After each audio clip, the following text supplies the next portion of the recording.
മോളെ, ഈ കത്ത് ഇവിടെ എല്ലാരെയും കാണിക്കേണ്ടതാ. അമ്മ പോയി അമ്മയുടെ പണി നോക്ക്. ഗംഗ എനിക്ക് പറ്റിയ എതിരാളി അല്ല.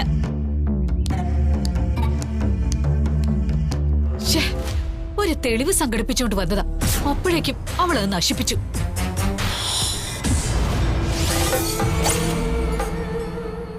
ഇവിടെ നിന്ന് ഇറങ്ങിപ്പോയ ഗംഗയും മാളുവിനെയും മായ തിരിച്ചു കൊണ്ടുവന്നത് എന്റെ സ്വൈരം കെടുത്താനാണല്ലോ. ഇങ്ങനെ പോയാ ആ കുട്ടിപ്പിശാചിനെ ഗംഗയും ഞാൻ തല്ലിക്കൊല്ലേണ്ടി വരും.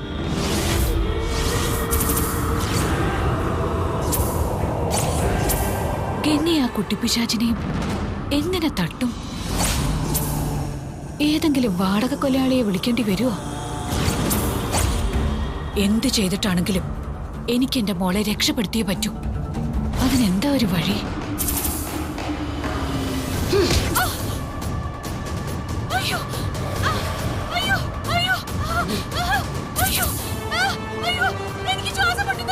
നീ എന്റെ മോളെ കൊല്ലണമെന്ന് ചിന്തിച്ചോ?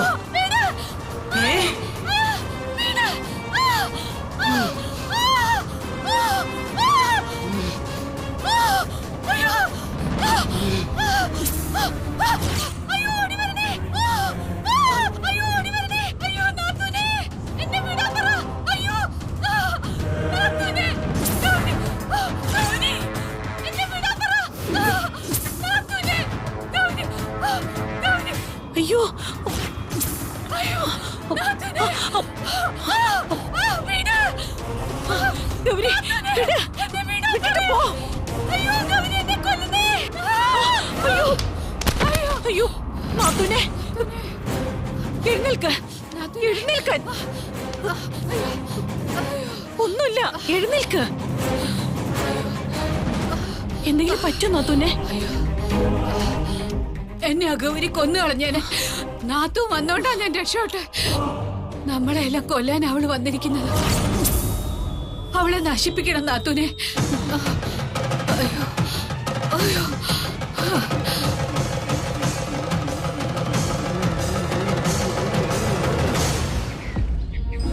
മഹിയേട്ടന്റെ ജീവിതം ഇവിടെ അത്ര സന്തോഷകരമല്ല.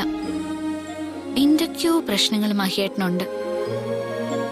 മാളുവിന്റെ പിണക്കം മഹിയേട്ടനെ നന്നേ വിഷമിപ്പിക്കുന്നുണ്ട്. മാളു എന്തിനാ മഹിയേട്ടനോട് ഇങ്ങനെ പിണങ്ങി നടക്കുന്നത്? എന്തോ പ്രശ്നമുണ്ടല്ലോ. ശ്രീ മഹേശ്വര, മഹിയേട്ടന്റെ സങ്കടങ്ങൾ കാണുമ്പോ എനിക്കെങ്ങനെ സന്തോഷിക്കാനാകും? എന്താ ഇതിനൊക്കെ ഒരു പ്രതിവിധി?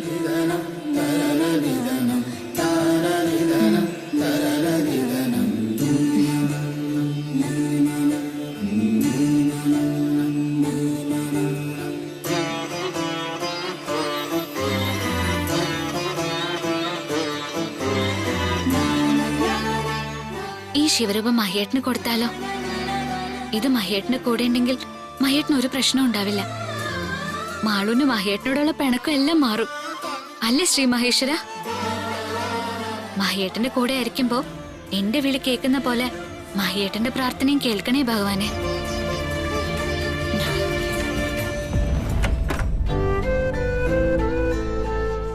മഹിയേട്ടാ,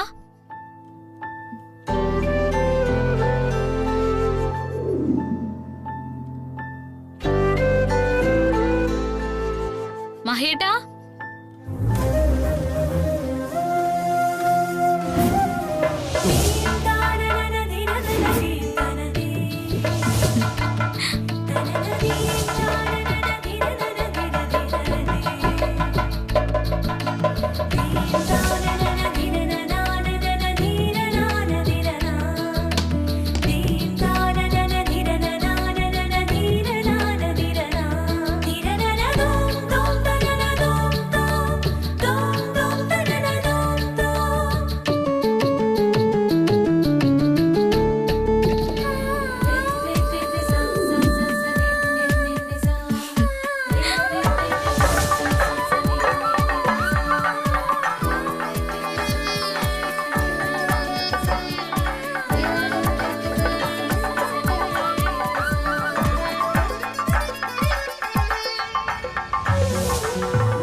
ഗംഗേ,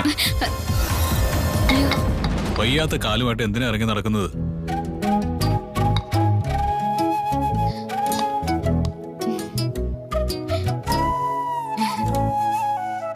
മഹേട്ടന്റെ മുറിയില് ചെണ്ട കണ്ടപ്പോഴാ കുട്ടിക്കാലത്തെ കൊട്ടിനെ പറ്റി ഓർത്തത്. അന്നൊക്കെ മഹേട്ടന് എന്ത് കൊട്ടായിരുന്നു. ഒരു നാള് മഹേട്ടന്റെ കൊട്ട് കണ്ടിട്ട് കൊട്ടിന്റെ ആശാനായ ഇളമ്പനും കുഞ്ഞിക്കുട്ടൻ മഹേട്ടനെ പ്രശംസിച്ചതും കെട്ടിപ്പിടിച്ചതും ഒക്കെ എനിക്ക് ഓർമ്മയുണ്ട്. കഴിഞ്ഞ തവണ നാട്ടിലെ ഉത്സവത്തിന് ഗംഭീര ചെണ്ടമേളായിരുന്നു. ആറാട്ട് വഴിന്നൊരു പുതിയ ടീമാ വന്നത്.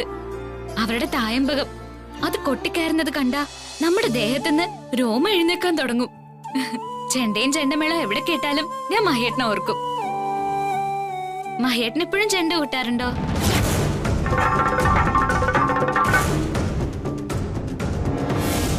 മഹേട്ടാ, എന്താ? മഹേട്ടൻ എപ്പോഴും ചെണ്ട കൊട്ടാറുണ്ടോന്നാ ചോദിച്ചത്. ഞാൻ കൊട്ടാറില്ല. അത് വെറുതെ ഒരു ഷോയ്ക്ക് വെച്ചിരിക്കുക.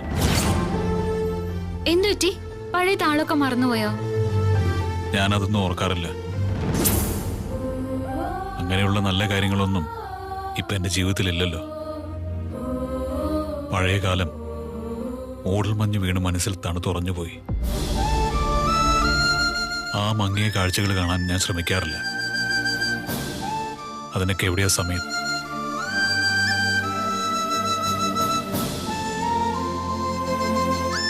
അയ്യോ, ശിവരൂപം മഹേട്ടന് കൊടുത്തില്ലല്ലോ.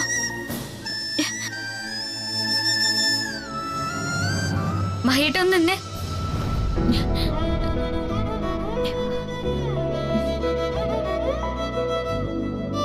എന്തിനാ ഇങ്ങനെ ഓടി നടക്കുന്നത്? കാലിന് റെസ്റ്റ് കൊടുത്തൂടെ? ഞാനേ ഒരു കാര്യം മറന്നുപോയി.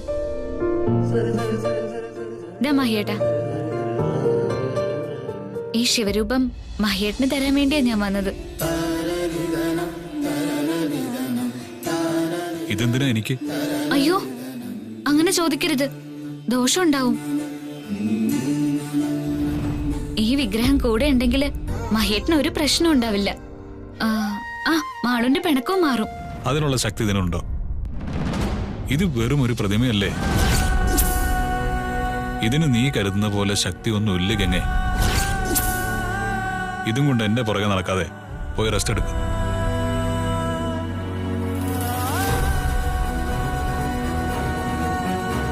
ശിവഭക്തനായിരുന്ന മഹേട്ടൻ തന്നെയാണോ ഇത് പറയുന്നത്? പണ്ട് എത്ര വലിയ ശിവഭക്തനായിരുന്നു മഹേട്ടൻ.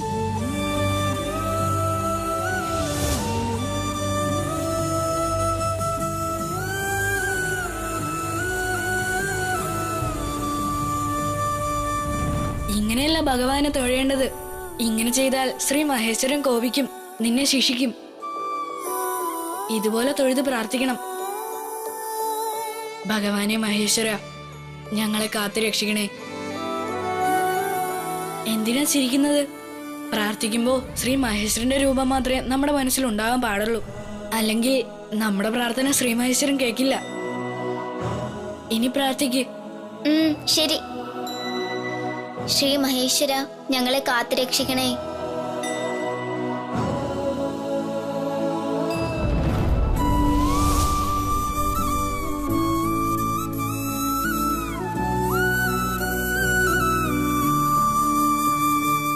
എന്റെ ശ്രീ മഹേശ്വര, അന്ന് ശ്രീ മഹേശ്വരനെ പ്രാർത്ഥിക്കാൻ എന്നെ പഠിപ്പിച്ച മഹേട്ടനാണോ ഇങ്ങനെ പറയുന്നത്? മഹേട്ടന് ദൈവവിശ്വാസം നഷ്ടമായിരിക്കാണല്ലോ. പഴയ മഹേട്ടൻ ഇങ്ങനൊന്നും ആയിരുന്നില്ലല്ലോ. ശ്രീ മഹേശ്വര, മഹേട്ടന് അങ്ങയിലുണ്ടായിരുന്ന വിശ്വാസം തിരികെ കൊടുക്കണേ. മഹേട്ടൻ അങ്ങനെ പറഞ്ഞതുകൊണ്ട് മഹേട്ടനോട് കോപിക്കരുതേ. മഹേട്ടന് വേണ്ടി ഞാൻ ക്ഷമ ചോദിക്കുന്നു.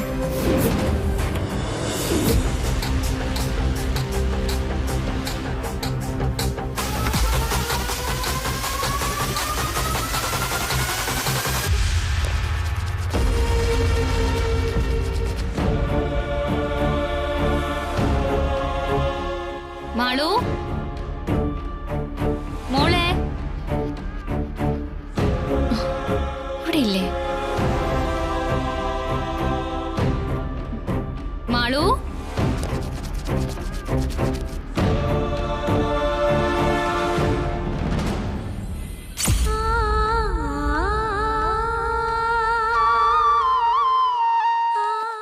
ചീത്തയാ. എനിക്ക് മഹിയുടെ മോൻ കാണണ്ട.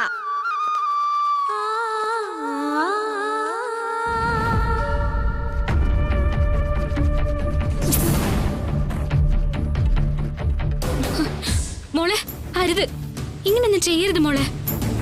ഇതാരുടെ ഫോട്ടോയാ? മോളുടെ അച്ഛന്റെ അല്ലേ? സ്വന്തം അച്ഛന്റെ ഫോട്ടോയിലെ കുത്തി വരച്ച അച്ഛന് ദോഷം കിട്ടും. ദോഷം കിട്ടട്ടെ, മഹിക്ക് ദോഷം കിട്ടണം. അച്ഛനെ പറ്റി ഇങ്ങനെയൊക്കെയാണോ പറയുന്നത്? അച്ഛൻ ആരാണെന്നറിയോ മോൾക്ക്? അറിയാം, മഹി. മഹി പേരല്ലേ? അതിനപ്പുറം മറ്റൊരു കാര്യമുണ്ട്. അച്ഛൻ മോളുടെ കാണപ്പെട്ട ദൈവമാ. ദൈവോ? അതെ. അപ്പൊ അമ്മയോ? അമ്മയും ദൈവമാ. ദൈവം മരിക്കോ? ദൈവങ്ങൾക്ക് മരണമില്ലല്ലോ. ദൈവങ്ങൾ ഒരിക്കലും മരിക്കില്ല. അവരെല്ലാം അമരത്വമുള്ളവരാ. കാലങ്ങളോളം ഈ ലോകത്ത് തന്നെ ഉണ്ടാവും. പിന്നെ എങ്ങനെ എന്റെ അമ്മ മരിച്ചത്?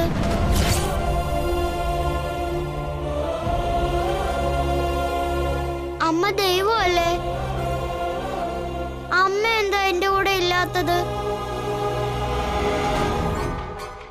ദൈവത്തെ ആർക്കെങ്കിലും കൊല്ലാൻ പറ്റുമോ ഗംഗേ? ഇല്ല. പിന്നെ എങ്ങനെയാ എന്റെ അമ്മ മരിച്ചത്? മോളെ അങ്ങനൊന്നും പറയരുത്. പറഞ്ഞ ദൈവം കോപിക്കും. എന്റെ ദൈവം അമ്മയാ. അമ്മ എന്നോട് കോപിക്കില്ല. എന്റെ അമ്മ എന്റെ കൂടെ ഇല്ല. ഉണ്ടായിരുന്നെങ്കിൽ ഞാൻ ഇങ്ങനെയൊന്നും ചെയ്യില്ലായിരുന്നു. അമ്മ മോൾക്കൊപ്പം ഇല്ലെന്ന് ആരാ പറഞ്ഞത്? അമ്മ മോളുടെ അടുത്ത് തന്നെയുണ്ട്. എവിടെ എന്റെ അമ്മ? അതൊക്കെ ഉണ്ട്, പിന്നെ കാണിച്ചു തരാം. ഇനി മോളിങ്ങനെ ചെയ്യരുത്. ചെയ്താ അമ്മ ഞാൻ കാണിച്ചു തരില്ല. നല്ല മോളായിരിക്കണം കേട്ടോ. ഗംഗ കള്ളം പറയുക, എനിക്ക് കേക്കണ്ട.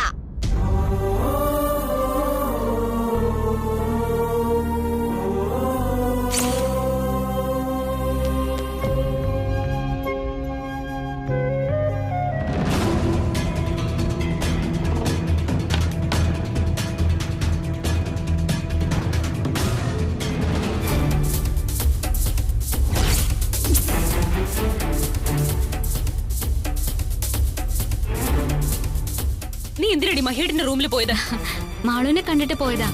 മാളുവിന്റെ കാര്യങ്ങൾ നോക്കാനേ ഇവിടെ ഞാനുണ്ട്. നീ എന്തിനാ മാളുവിന്റെ കാര്യം തിരക്കി നടക്കുന്നേ? വയ്യാത്ത കാലുവിട്ട് നിനക്ക് എവിടെങ്കിലും പോയി കിടന്നൂടെ? എന്റെ കാലിന്റെ കാര്യം ഞാൻ നോക്കിക്കോളാം. അതിന് ശ്രേയിച്ച് എന്തിനാ ചൂടാവുന്നത്? നീ മഹിയേട്ടന്റെ റൂമിൽ കയറി ഇറങ്ങി നടക്കുന്നത് ശരിയല്ല. മാളുമായിട്ട് നീ കൂട്ടുകൂടാനും പാടില്ല. ഓ, ശ്രമിക്കാം. നീ ശ്രമിക്കണ്ട. ഞാൻ പറയുന്നത് അനുസരിച്ചാ മതി. അനുസരിച്ചില്ലെങ്കിൽ നീ വിവരം അറിയും. എന്താ നിനക്ക് അനുസരിക്കാൻ ബുദ്ധിമുട്ടുണ്ടോ? ശ്രേയച്ചിക്ക് പറയാനുള്ളതൊക്കെ പറഞ്ഞു കഴിഞ്ഞോ? എനിക്ക് ഇവിടെ നിന്നിട്ട് കാല് വേദനിക്കുന്നു. ഞാൻ പോയിക്കോട്ടെ.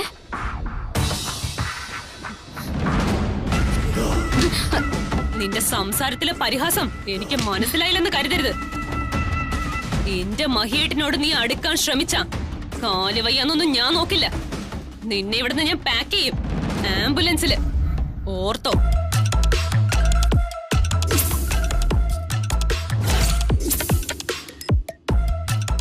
ഗംഗേ,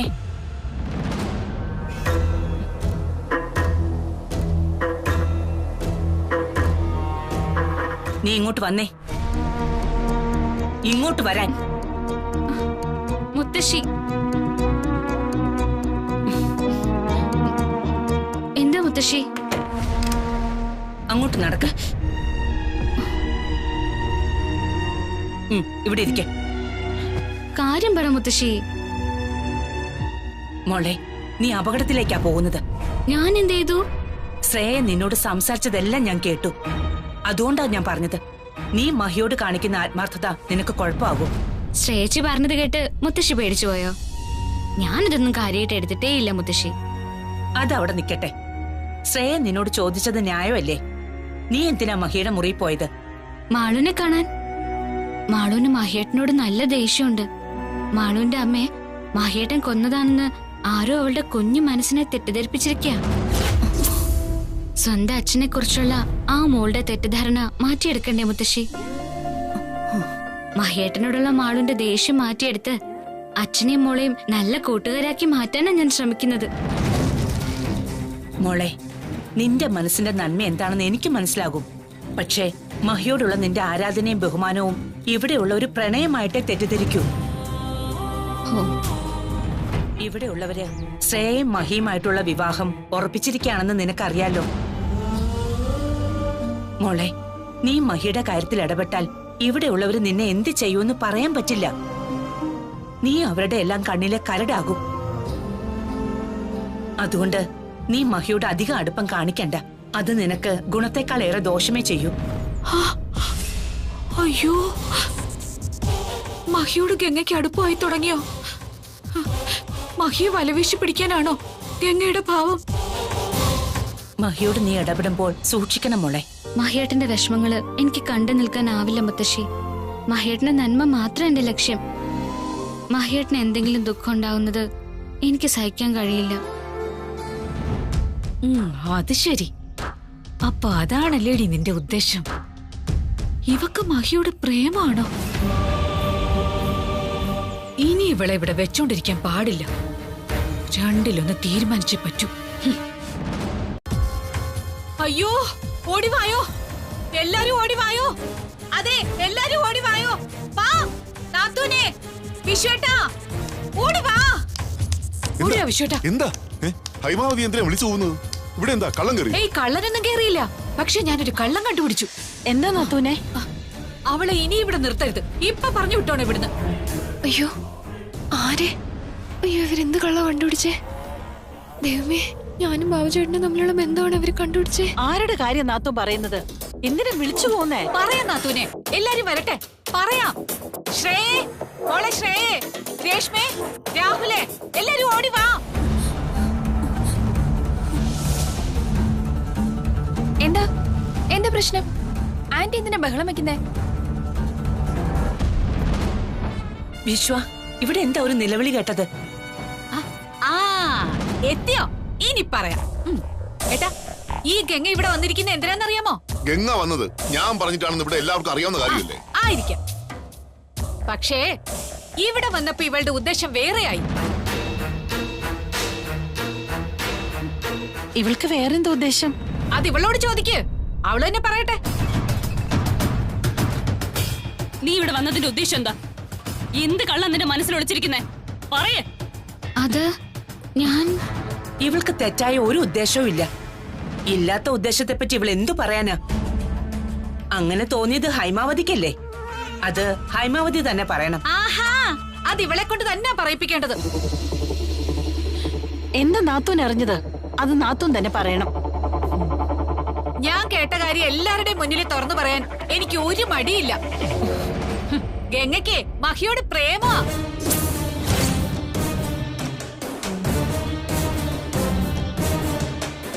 മഹിയെ മയക്കി തട്ടിയെടുക്കാനും ശ്രേയായിട്ടുള്ള കല്യാണം മുടക്കാനോ ഇവളിവിടെ വന്നിരിക്കുന്നേ.